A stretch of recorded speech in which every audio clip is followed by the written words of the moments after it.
एक गांव में सोहन नाम का लड़का रहता था। वह बहुत ही पूजा पाठ करता था और रोज सुबह नदी की तरफ स्नान करने निकल जाया करता था। स्नान करने के बाद मंदिर में सच्चे मन से पूजा पाठ करता था। कुछ दिनों बाद ही नवरात्र का समय आ जाता है। सोहन गांव के बाजार में पूजा पाठ का सामान लेने जाता है, लेकिन बाजार का रास्ता जंगल से होकर गुजरता है। उस रास्ते शाम को आना जाना बंद हो जाता है, क्योंकि उस जंगल में एक भयानक चुड़ैल रहती है, जो रात में आने जाने वाले राहगीरों को पकड़कर बलि चढ़ा देती है।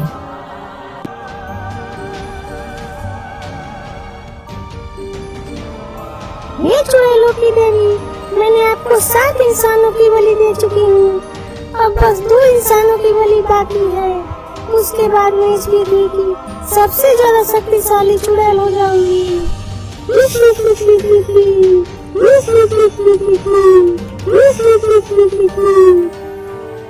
बाजार जाते समय रास्ते में सोहन को महेश मिल जाता है।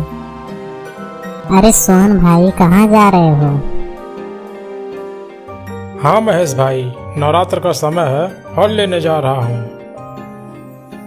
मैं भी बाजार जा रहा हूँ, चलो साथ में चलते हैं। सोहन और महेश बाजार की तरफ निकल जाते हैं।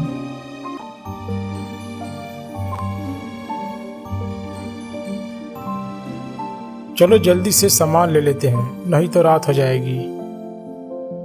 ठीक है, चलो फिर।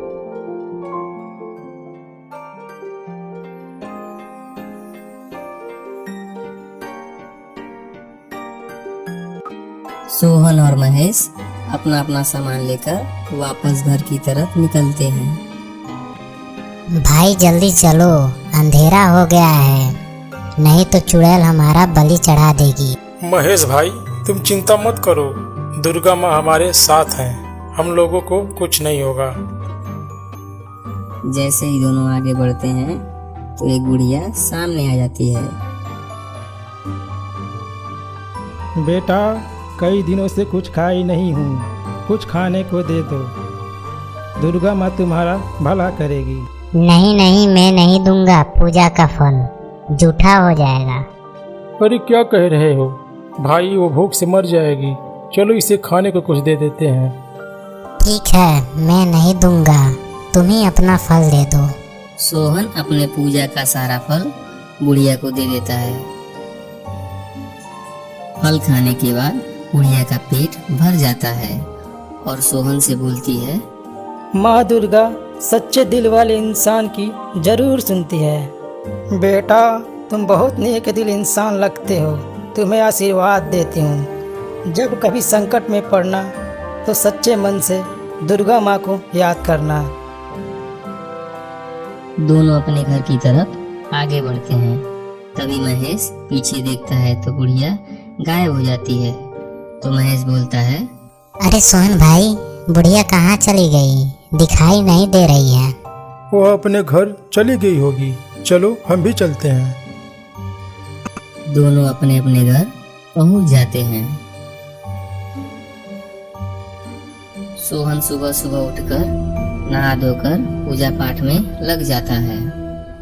सोहन और महेश रोज की तरह सामान लेने के लिए बाजार जाते हैं, लेकिन बाजार से आते समय अंधेरा हो जाता है।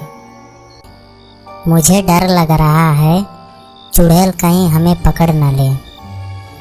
डर मत महेश भाई, कुछ नहीं होगा, दुर्गा माँ हमारे साथ हैं। दोनों जंगल के रास्ते घर की तरफ निकल पड़ते हैं, लेकिन महेश अंदर अंदर डर रहा था। अंधेरा बहुत हो चुका था और चुड़ैल भी बेसब्री से अपने शिकार के इंतजार में बैठी थी।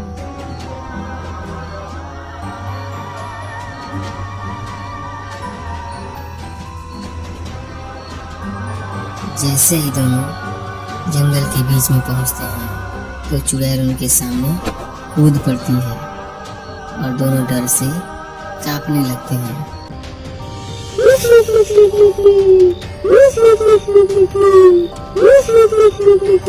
आप कहाँ बच कर जाओगे तुम दोनों? मेरी वो तपस्या आज पूरी हो जाएगी। तुम दोनों का बलि चढ़ाकर मैं दुनिया का सबसे ताकतवर और शक्तिशाली चुड़ैल बन जाऊंगी।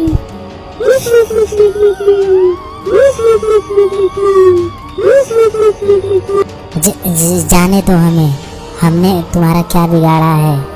इतने दिनों से मैं इंसानों के शिकार के इंतजार में बैठी थी, बहुत ही मुश्किल से हाथ आए हो, तो फिर ऐसे कैसे तुम दोनों को जाने दूं?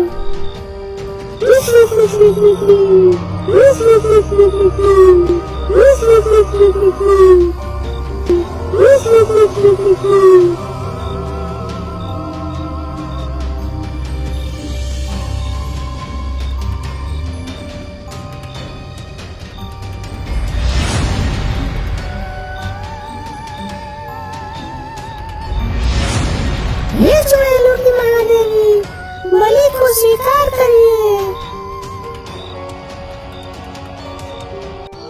चुड़ैल महेश का सर धड़ से अलग कर देती है। जैसे ही चुड़ैल अपनी तलवार को सोहन के सर को काटने के लिए उठाती है, सोहन चिल्लाता है, हे दुर्गा माता, बचाओ मुझे, बचाओ, मेरी रक्षा करो।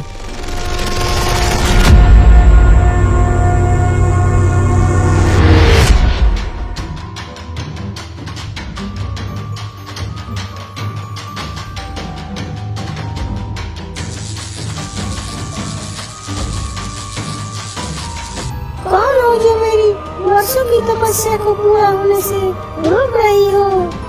अब मैं तुम्हें भी नहीं छोड़ूंगी। ये लो।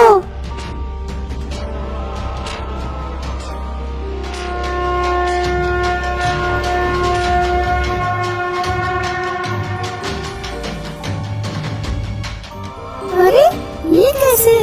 इतनी शक्तिशाली हो तुम, अब इसका सामना करके दिखाओ। ये लो।